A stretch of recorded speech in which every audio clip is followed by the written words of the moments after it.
সালামু আলাইকুম। আজকে আমার মতো নিশ্চয়ই অনেকেরই মন খারাপ, বা যারা দীর্ঘদিন যাবৎ ইরানকে সাপোর্ট করছিলাম, আমার মনে হয় বাংলাদেশে শিয়া সুন্নি মতভেদ থাকার পরেও ইরানের প্রতি বা ইরানের সর্বোচ্চ নেতা বা তাদের যে অর্জন, সবকিছুর প্রতি একটা ন্যারেটিভ আমি তৈরি করেছি। গত 3 থেকে 4 বছর এত পরিমাণ নিউজ করেছি ইরানের পক্ষে যে বাংলাদেশের একটা বড় অংশের জনগণ আমাকে চিনেনি ইরানের নিউজের জন্য।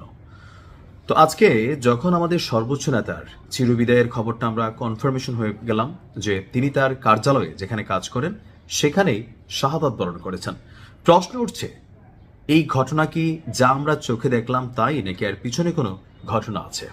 আন্তর্জাতিক গণমাধ্যমগুলো বেশ কিছু চাঞ্চল্যকর তথ্য দিয়েছে। আল জাজিরা থেকে শুরু করে রয়টার্স থেকে শুরু করে বেশ কিছু তথ্য এসেছে।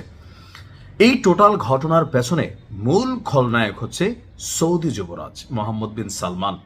অনেকে ভাবতে পারেন যে ভাই এটা কি আসলে সত্য? অনেকে আমার ইনবক্স করতেছেন, আমি আসলে আমার একটা মার্কেট আছে, এটার ব্যস্ততার কারণে নিউজগুলো আপডেট করতে পারছি না, কিন্তু ঘটনা সত্য। আপনাদেরকে আমি একটু পিছনে নিয়ে যাই।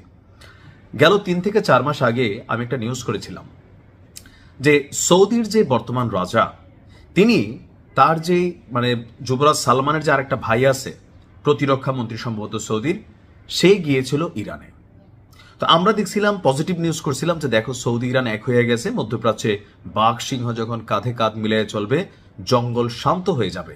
কিন্তু পরবর্তী সময়ে আন্তর্জাতিক গণমাধ্যমে প্রকাশিত হলো ওই সফরের মধ্যে বাদশার লিখে একটা চিঠি নিয়ে গেছিল ইরানের কাছে, কি যে আমেরিকার সাথে পাঙ্গা নিও না, ওই পরমাণু কর্মসূচিটা বন্ধ করে ফেলো। এখন সৌদি কেন ইরানের পরমাণু কর্মসূচি বন্ধ চায়?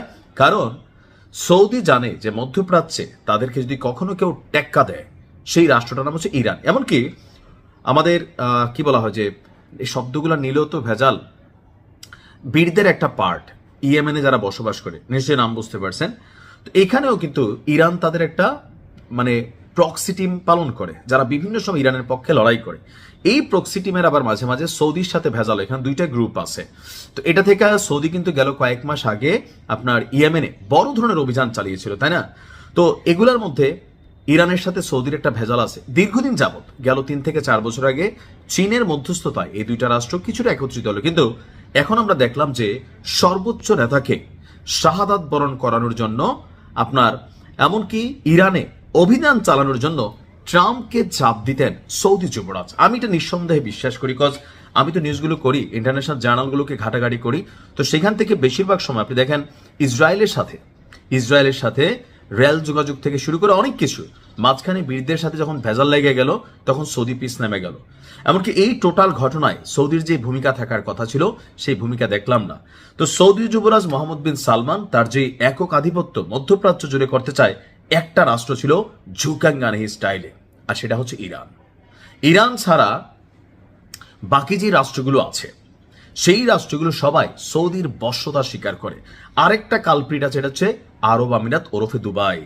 আপনি দেখেন যে আমেরিকার সাথে যত ধরনের সাপোর্টিং ইস্যু দুবাই দিচ্ছে, ইরানের সাথে দুবাইয়ের ভেজাল আছে, অর্থাৎ আরব আমিরাতের ভেজাল আছে।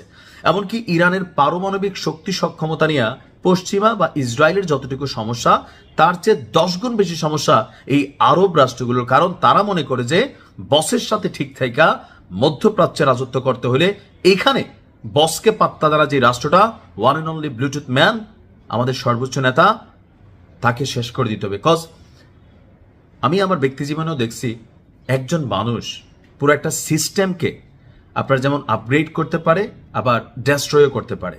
আমি বাংলাদেশের উদাহরণ দিই। শেখ হাসিনা যখন বাংলাদেশে ছিলেন এবং এই যে বাংলাদেশে নাই, পার্থক্য কি? একজন নেতার অভাব। তারেক রহমান বাংলাদেশে ছিলেন, বাংলাদেশে নাই। এখন পুরো বাংলাদেশে বিএনপি সাহস শক্তি পাচ্ছে কেন? তারেক রহমান দেশে আছেন। কর্মীরা কিন্তু এই দেশেই ছিল, শুধু নেতা ছিল না।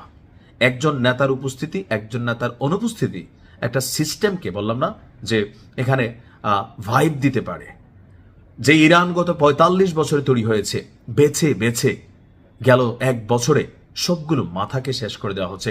আর এই টোটাল অভিযানের মূল টার্গেটটা ছিল, আমি তো আপনাদেরকে বলি, ছোটখাটো একটা উপজেলা পরিমাণ এরিয়াকে কেন্দ্র করে এই অভিযান চালানো হয়েছে যে আমাদের সর্বোচ্চ নেতা তিনি কোথায় অবস্থান নিতে পারেন। এমনকি তথ্যগুলো সৌদি, দুবাই, তাদের নিজস্ব লোক, তাদের গোয়েন্দা সিস্টেম, নেটওয়ার্কিং, সবাই সর্বোচ্চ না থেকে ঝুঁকাইতে চাইছে।